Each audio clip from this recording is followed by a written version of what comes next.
You are Locked On MLB Crossover, part of the Locked On Podcast Network. Your team every day. All right. Hello and welcome to the Locked On Dodgers postcast and the Locked On Phillies postcast on the Locked On Sports LA YouTube channel and the Locked On Philadelphia the Locked On Philadelphia YouTube channel. I always forget which way to go because I keep moving myself out of the shot, Mark. Welcome in. I'm Pete Fox, covering sports in LA since 2007 for ESPN LA and NBC Sports Radio. Mark Farzetta has worked for NBC Philadelphia as well, and WIP and a myriad of other very fancy Philadelphia radio stations. Yes. Dodgers right back in the tank. You know, they had a nice little thing going there for 3 games, and that has completely fallen apart. Tonight they get smoked by Kyle Schwarber. And there's one thing that really just ticks me off, Mark, is when the Dodgers can't figure out how to get one guy out, and they keep letting him hit home runs off of them. Now, at one of those at-bats that turned into a home run, I realized the bases were loaded, so they couldn't really pitch around him. But I went back and looked at all of the locations of those pitches, and they were all up and very close to the middle of the plate. So how about this? Kyle Schwarber strikes out a lot, correct? I mean, yeah. I don't know the exact number, but he's a guy that fans fairly frequently. How about you bury some off-speed balls in the dirt and stop throwing in balls up in the zone, middle to out or middle to in? I mean, those were just tailor-made home run balls, and he feasted on all of them. Yeah, and to your point, I am shocked. And the broadcast crew in Philly as well, so saying the same. They were shocked. So they had the wild pitch. You then have a run score. A base opens up. Everyone thought for sure, and myself included, that they were going to walk Kyle Schwarber because you had an open base.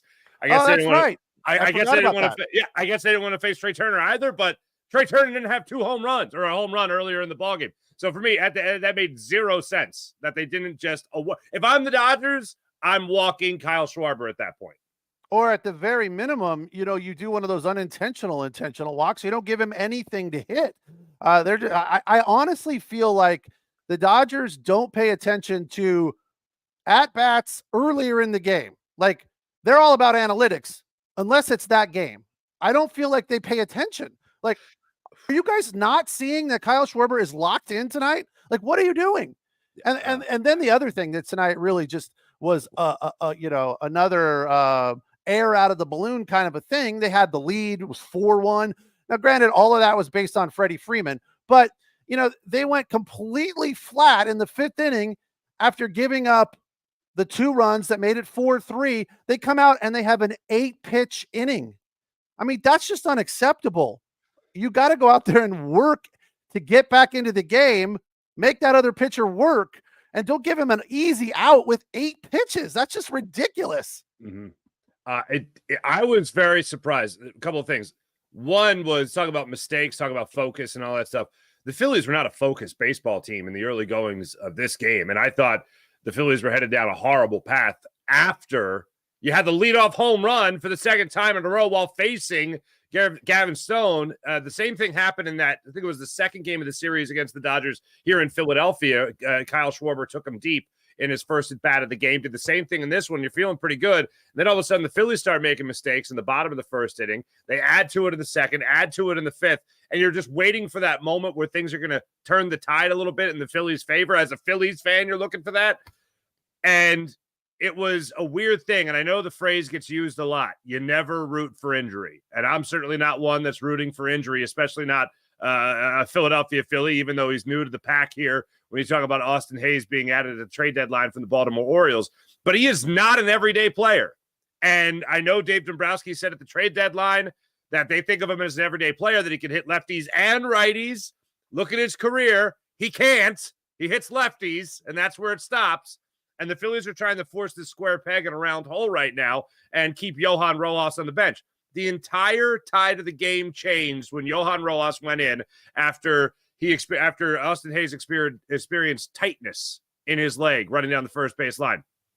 So Rojas goes in there, makes an incredible catch in center field. And then after that, the Phillies really started to take over the game, and they started to actually be a little bit more focused. Yeah, bouncing balls from Trey Turner, balls just out of reach of Brandon Marsh in center field that led to a double for Teoscar Hernandez in the early goings of the game. I think it was actually in that first inning. They weren't helping Tyler Phillips out at all, who was trying to bounce back from an 8-run inning and 2/3 affair in Seattle. The offense finally helped him out, though. The defense finally got it going there with Johan Rojas, and that's really where things started to change in the Phillies' favor. Yeah, the other thing in this game that completely went against the Dodgers, and again, I don't feel like they have the ability right now to deal with any adversity, right? So that play with Miggy Rojas at third base, clearly out. Harry Windelstad, I think, who is the umpire over there, calls some bizarre interference play. And I went back and watched it like 3 times, and I'm like, where and how? And this is exactly what Dave Roberts was saying. How is that interference? Please explain it to me. And then Dave Roberts had this look on his face, like, when you've called customer service and you're like, I need to speak to a manager. And then they go, okay. And they give you the supervisor or whatever. And then you talk to that person for like 10 minutes and you tell them this is unacceptable. And they go, I'm sorry you feel that way, but this is all I can do. That's what Harry Windelstad said to Dave Roberts. I'm sorry you feel that way, Dave, but I'm calling interference and I'm not changing the call, and you can't review it. Yeah. It was a ridiculously horrible call. And, the Dodgers obviously probably still lose this game, but at that point in time, it was a 1-run ball game. And here we are, I believe, correct me if I'm wrong, but didn't Kyle Schwarber hit a home run right after that? Shortly thereafter. Yeah. Later in the inning. Yeah. I mean, the breaks are just not going their way right now, but I'll say this, especially when the umpires are out to get you, it's unbelievable. Here's what I think. Letter of the law, you can't block the base. And if you're making contact with the runner, they're calling that blocking the base. But here's where I believe the Phillies got lucky on the interpretation of the rule by Wendelstein. This is where I'll agree with Dodgers fans. If that play is not being made by Miguel Rojas, if that play is being made by Kike Hernandez, well, then I think that is clear cut interference. But where is the shortstop who's going to be covering third in a bunt situation like it is? Where else is he supposed to go? Is he supposed to run around the third base bag, around the base path in order to get? Like, just thinking of this, maybe this comes back and bites the Phillies later. Maybe the same thing happens to them. But if I'm a Dodgers fan looking at that play, I'm like, okay, look, I understand the letter of the law. It was violated. Like, if you really had to break it down to brass tacks, yes, probably the right call was made. But the interpretation is where it has to change, because there's no other way the shortstop can go from short to third without going to the spot that he was in. Right. And he had his legs spread out, so there was plenty of room for Baum to slide in there. It wasn't like there was contact or he was blocking the bag. He clearly tagged him out. The only thing in front of the bag was his glove, and I believe that's still okay. So, I mean, it's just ridiculous. And as Victor has said here, the Dodgers are a soft team. They can't recover mentally from a bad call from the ump. Don't grind out at bats and when they grind or bark like the Phillies. Just lack of intensity right now. I know. I think they're in a really weird spot. And I'm going to tell you after the break what I think is causing the Dodgers problems right now. It's a temporary thing, so that's the good news. But I think right now there is an issue that they're dealing with that I don't know how to get over, and it's causing them issues. This is the Locked On Dodgers postcast, the Locked On Phillies postcast, doing a little crossover here. I am on the road in Nashville, Tennessee. Mark is in his home dojo, very comfortable and warm with his brown golden light, making him look tan. I look washed out. But thank you for listening. Thank you to all the everydayers who check us out. You know, we love to give you the lowdown on your team every day, and on the postcast crossover, we break it down right after the game. So Dodgers have dropped 2 in a row. Phillies win this one. I don't even know what the final was. 9-3 or something like that. 9-4, I believe, was the final. 9-4. It was. I'm glad I'm not the only. I thought I was the only person that always forgets the score. I always forget the score. 9-4 was the final score tonight. 9-4. It was all Kyle Schwarber. He scored more runs than Somebody broke it down, but he had 7 and everybody else had 6, including the Dodgers. So we'll get back into it. But I'm going to tell you what one of the weird things that's going on with the Dodgers right now after the break. All right, tonight's episode of the Locked On Dodgers and the Locked On Phillies postcast crossover is brought to you by our friends at Prize Picks. Prize Picks is one of my favorite ways to, I guess you can't, can I say wager? I don't even know. Prize Picks is America's #1 daily fantasy sports app with over 5 million active members. It's the easiest and most exciting way to play DFS. Unlike other apps, you just pick you against the numbers. You don't have to play against other players. All you do is pick more or less on 2 to 6 players and their stat projections and watch the winnings roll in. Get in on the daily action with your friends and become part of the Prize Picks community today. You can now win up to 100 times your money on Prize Picks with the Demons and the Goblins. The Demons are a little bit harder, but they pay better. If you can hit 4 of those, you can turn $10 into $1,000. So get in on the action. They have all kinds of specials going, like lowering stat projections on Tuesdays and on Fridays. You can get your entry fee back if you have a losing lineup. Prize Picks is available in 30 states, which a lot of these other ones aren't available to some of you. So check out Prize Picks in California, Texas, and Georgia. Download the Prize Picks app today and use the code LOCKEDONMLB for a first deposit match up to $100. That is Locked On MLB on Prize Picks for a first deposit match up to $100. The deposits and the withdrawals are super painless and hassle-free. So that is another part of Prize Picks that I am a big fan of. So check them out, prizepicks.com. Pick more, pick less. Prize Picks, it is that easy.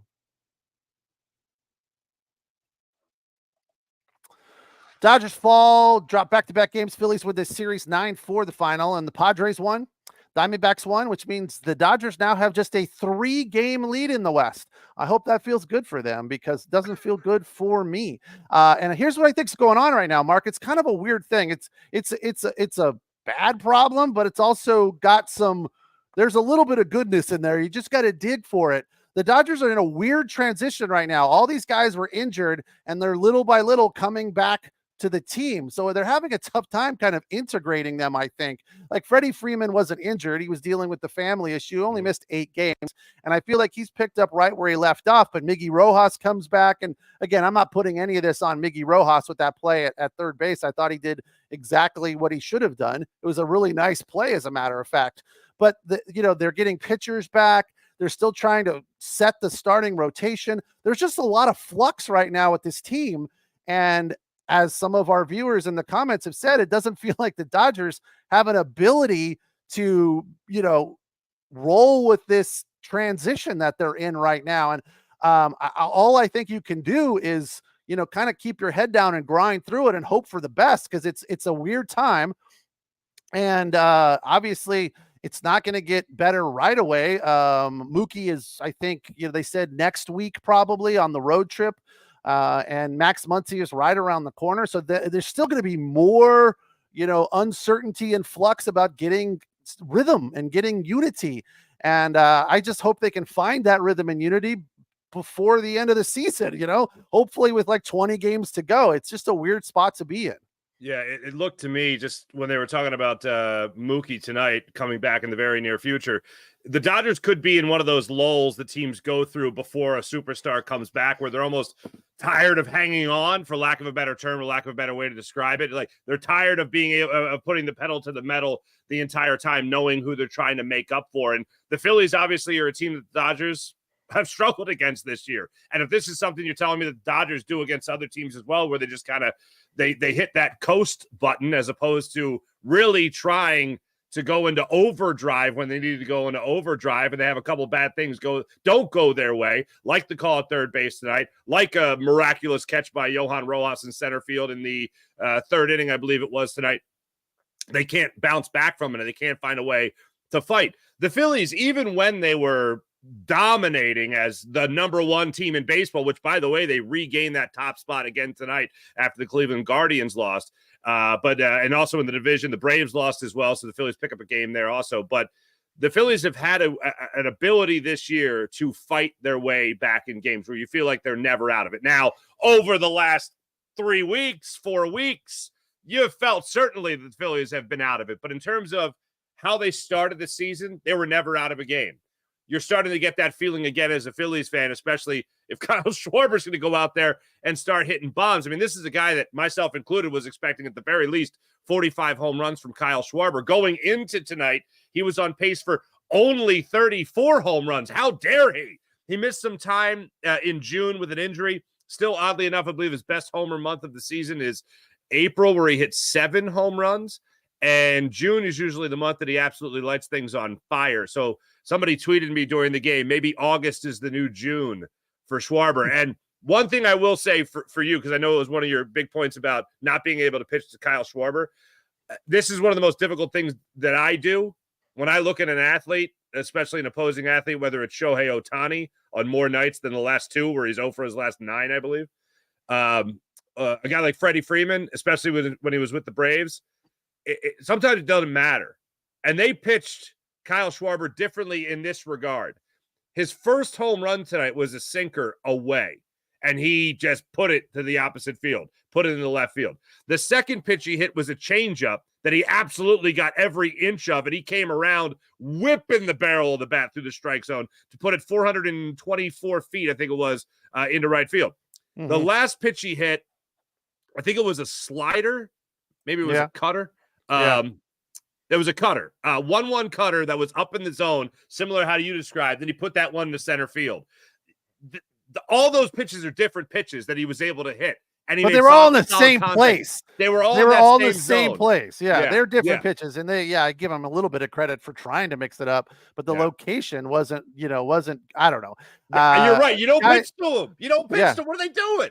Guys have nights. I get it, but it's like I feel like the Dodgers don't notice that, and they make it easier on them at times. It's like, oh yeah, so what? Who cares if he hits 3 home runs? It's a big deal. Well, let me ask you this. Let me ask you this real quick, because things might get a little chippy.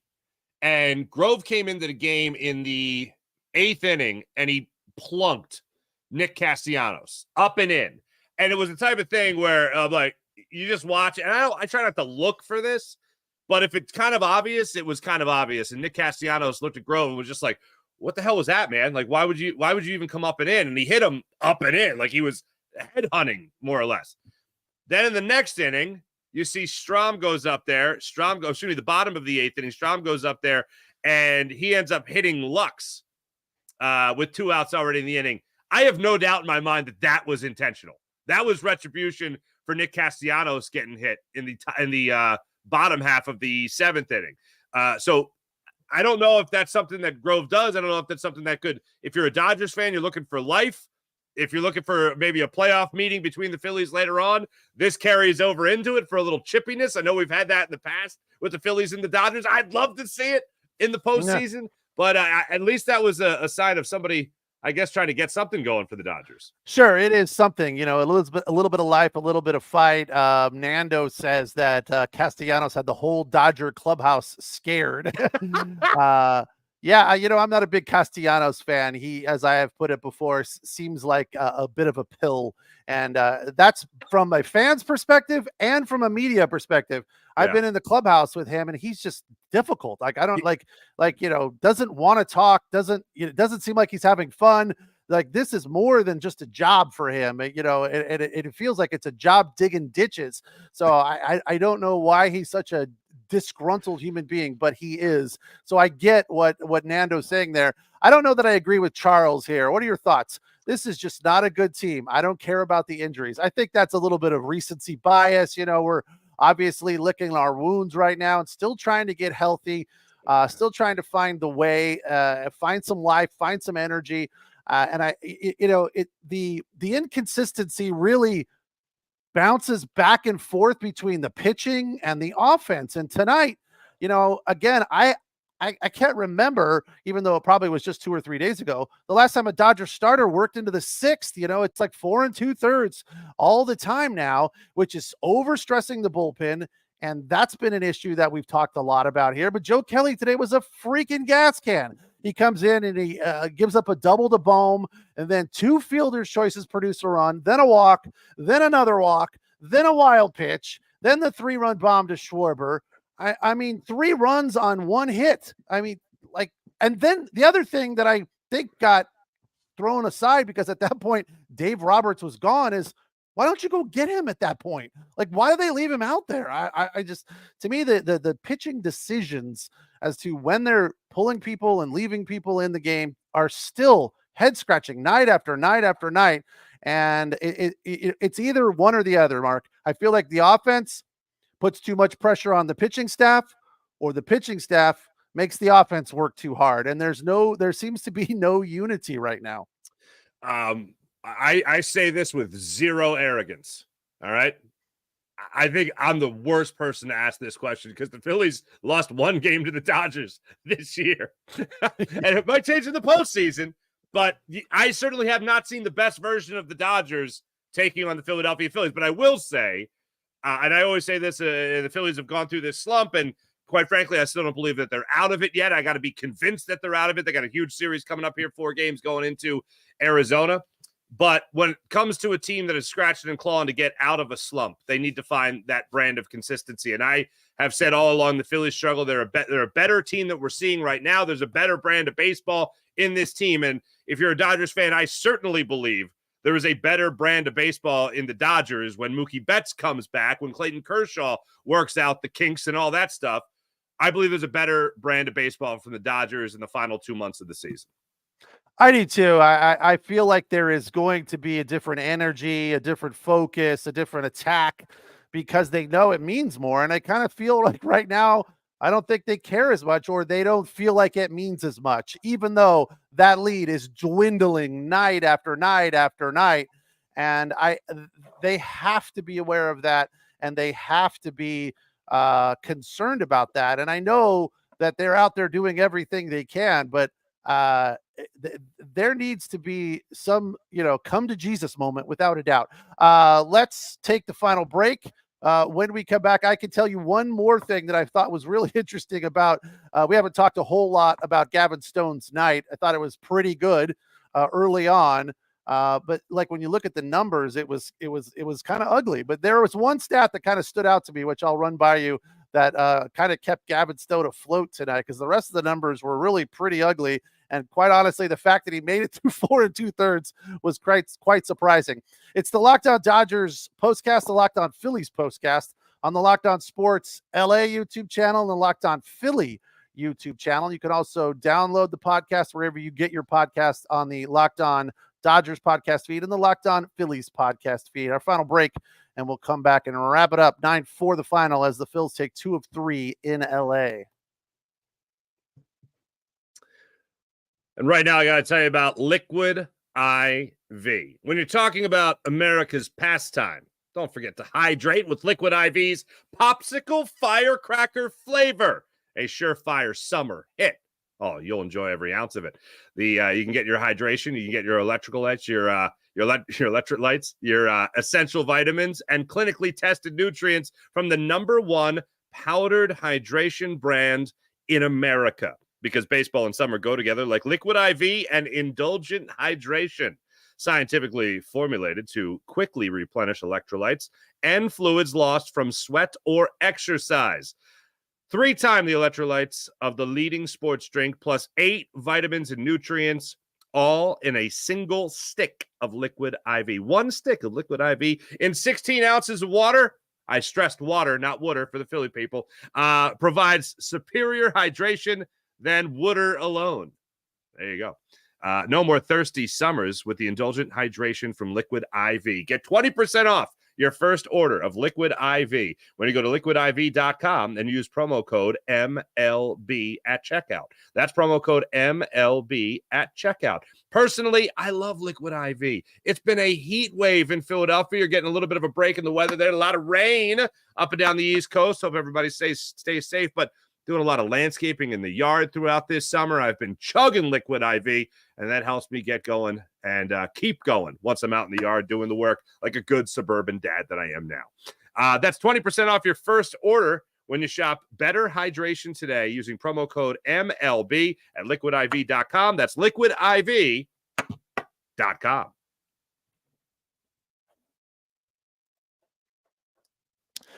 Dodgers fall 9-4. Phillies, we're in a funk coming into LA. Dodgers won game one, and then the Phillies got back on track as the Dodgers continue to unravel. Gavin Stone, 4 2/3 tonight. Here was the one thing that Gavin Stone did pretty well tonight.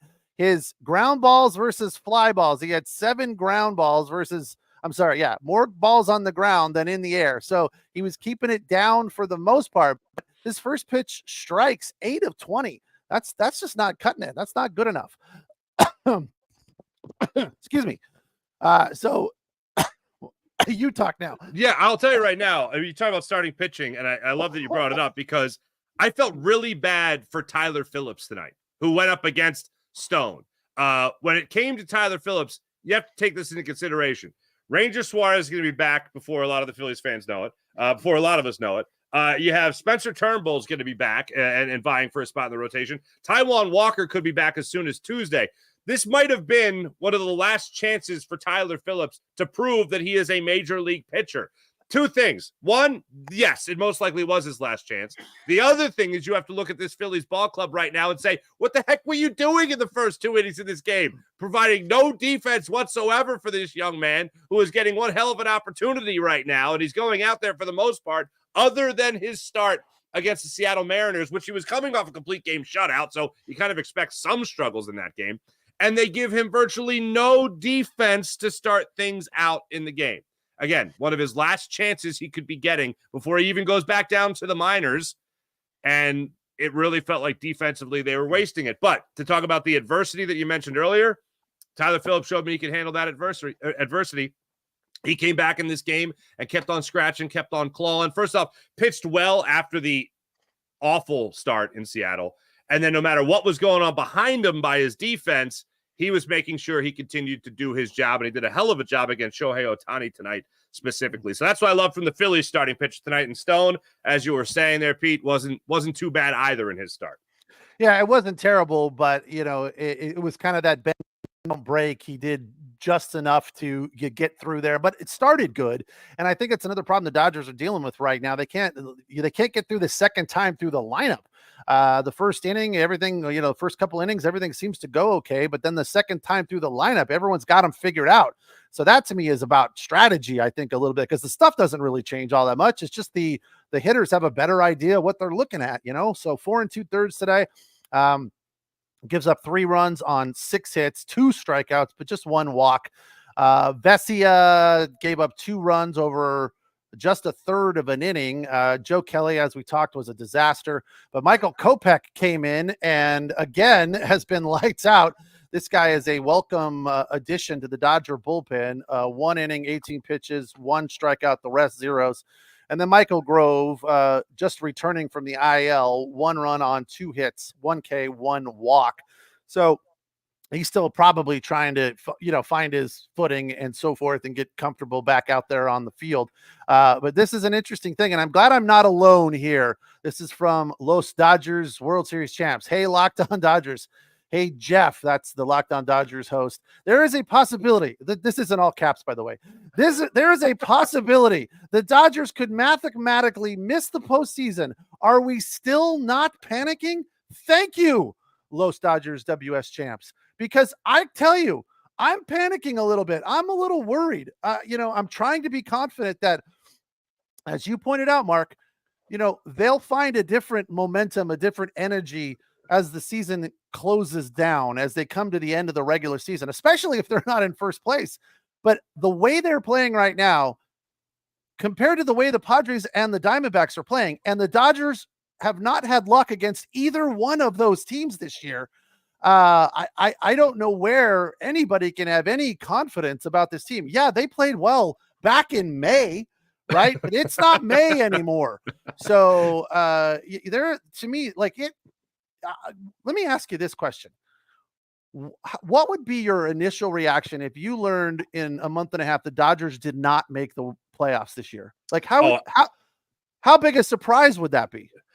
Okay, before I just glanced at the standings, and I knew it was getting a little tighter. I thought you guys were like 4 or 5 games up, 3 games up right now, and I knew the Diamondbacks had gotten hot because I've been paying attention to them, knowing the Phillies are going to see them on this road trip for 4 games starting tomorrow. What I didn't realize was looking at the standings. Yeah, it's not just the Diamondbacks. It's the Padres. Both the Diamondbacks and Padres have won 8 of their last 10 games, while the Dodgers have only won 4 of their last 10 games. So right now, the divisional lead is 3 games over the Diamondbacks, 3 games over the Padres. Giants are 8.5 games out.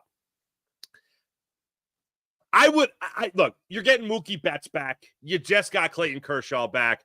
That sounds to me like 2 really good additions to this baseball team going forward. So with that being said, yes, I would still be surprised, but not pass out from shock.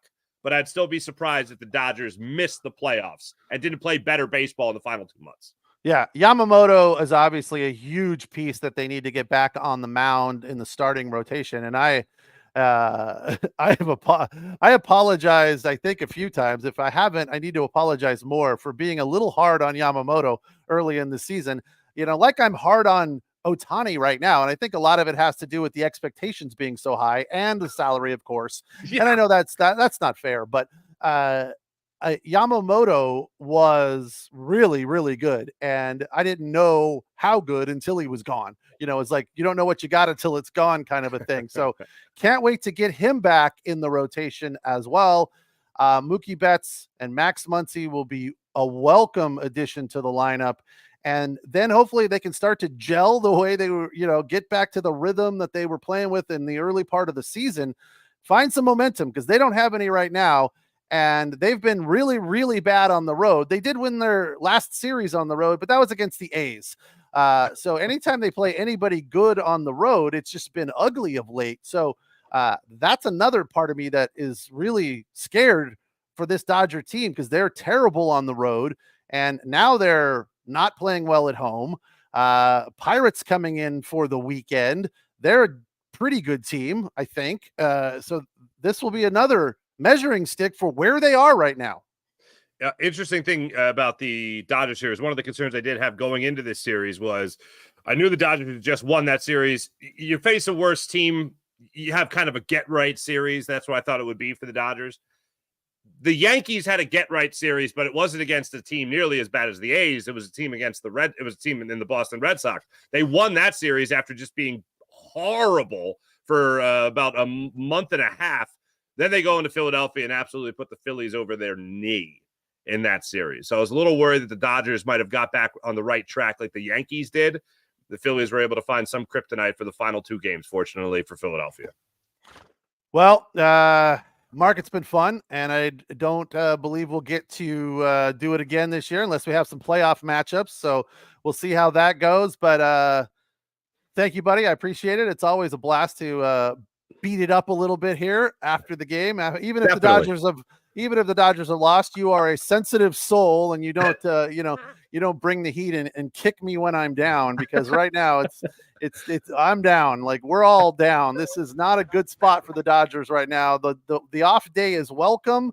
And as I said, Pirates coming in for the weekend. They are a 56-57 team, so right around 500. Again, that doesn't mean much to the Dodgers, who are now 66-49, 35-22 at home. Phillies improved to 68-46, 30-25 on the road. That's surprising. Only 5 games over 500 away from Citizens Bank. So it will be interesting down the stretch. I think we got about 48, 49 games to go here. Yeah, it's around, and you guys will see Skeens. You guys will see Skeens in the Saturday night. Awesome. You guys will see Skeens in that Saturday night game. There you go. That's gonna be great. All right. He's Mark Farzetta in Philadelphia, the Locked On Phillies postcast host. Don't forget to download the podcast on the Locked On Phillies podcast feed and watch on the Locked On Philadelphia Sports YouTube channel. I'm Pete Fox. This is the Locked On Dodgers postcast on the Locked On Sports LA YouTube channel and the Locked On Dodgers podcast feed. Enjoy the rest of your weekend, which is right around the corner. Mark, pleasure. We will talk soon. Have a good night. I found the outro, by the way, so here you go. Oh, there you go.